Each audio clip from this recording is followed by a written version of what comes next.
پاکستان میں جب بھی شخصی آزادیوں، جمہوری جدوجہد اور سیاسی اتحادوں کا تذکرہ ہو یا ان کی ضرورت کا احساس ہو تو نوابزادہ نصراللہ خان کی یاد لازمی آتی ہے۔ نوابزادہ نصراللہ خان نے جمہوری ادوار اور فوجی آمریت کے زمانوں میں جتنے بھی سیاسی اتحاد بنائے اور جس طرح ان سے مطلوبہ سیاسی نتائج حاصل کیے، ان کی روشنی میں اگر یہ کہا جائے تو بے جا نہ ہوگا کہ نوابزادہ صاحب کو سیاسی اتحاد بنانے کا جنون تھا۔ اسی لیے یہ بھی کہا جاتا ہے کہ نوابزادہ صاحب پہلے آمریت کے خلاف جدوجہد کرتے ہیں، سیاسی اتحاد بناتے ہیں اور تحریکیں چلاتے ہیں، اور جب آمریت کا خاتمہ ہو جاتا ہے اور جمہوری حکومت قائم ہو جاتی ہے تو پھر یہی عمل اس کے خلاف شروع کر دیتے ہیں۔ تاہم حقیقت میں ایسا نہیں تھا۔ نواب صاحب کا جمہوری حکومتوں سے تب ہی پالیسی اختلاف ہوتا تھا جب وہ آمرانہ ہتھ کنڈے اپنانا شروع کر دیتی تھی۔ نوابزادہ خود کبھی بھی کسی مقبول سیاسی جماعت کے رہنما نہیں رہے اور نہ ہی انہوں نے کبھی کسی سیاسی جماعت کی قیادت کی، لیکن ان کی سربراہی میں جو سیاسی اتحاد بنے ان میں ملک کے قداور ترین سیاستدان شامل رہے۔ سن 1962 میں ان کی کوششوں سے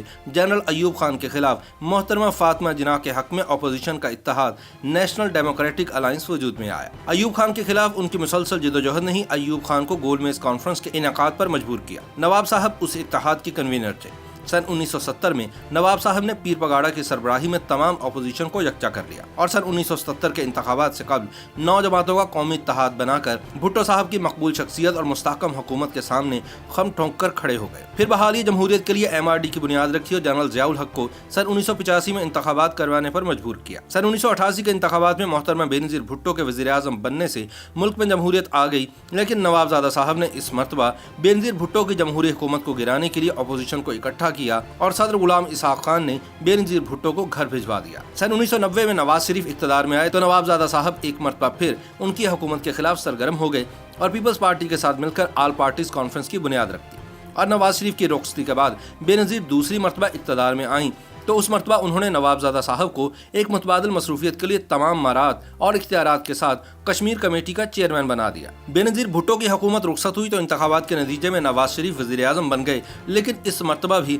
وہ نوابزادہ صاحب کے سیاسی اتحاد کا نشانہ بنے۔ سن 1999 میں جب مشرف نے نواز شریف کے ہاتھوں بطور آرمی چیف برطرف ہونے کے بعد بغاوت کر کے فوجی حکمران کے طور پر اقتدار سنبھالا تو نوابزادہ صاحب نے بینظیر بھٹو اور نواز شریف کو ایک ہی پلیٹ فارم پر اکٹھا کر کے alliance for restoration of democracy یعنی ARD کے نام سے بحالی جمہوریت کے لیے اتحاد بنایا۔ نوابزادہ نصراللہ خان ARD کے چیئرمین بن گئے اور انہوں نے بیک وقت 2 عہدے اپنے پاس رکھنے پر جنرل مشرف کی زبردست مخالفت کی۔ مشرف نے نوابزادہ نصراللہ خان کو مذاکرات کی دعوت دی، لیکن نوابزادہ نے ان کی پیشکش مسترد کر دی اور یہ کہا کہ وہ اسی صورت مذاکرات کر سکتے ہیں اگر جنرل مشرف وردی اتار دے۔ افسوس کی بات یہ ہے کہ تمام عمر جمہوریت کے لیے جدوجہد کرنے والے نوابزادہ نصراللہ خان کا انتقال 26 ستمبر سن 2003 کو ایک عامر جنرل پرویز مشرف کے دور میں ہوا۔ بابا جمہوریت نوابزادہ نصراللہ خان کا انتقال اس حالت میں ہوا کہ ان کے دل کے ساتھ پیس میکر لگا ہوا تھا اور اسلام آباد اسپتال کے جس کمرے میں وہ زیر علاج تھے وہاں ان کی زندگی کے آخری سیاسی اتحاد کے رسمی اور غیر رسمی اجلاس جاری تھے۔ ڈاکٹرز کی ہدایات اور اہل خانہ کی مرضی کے خلاف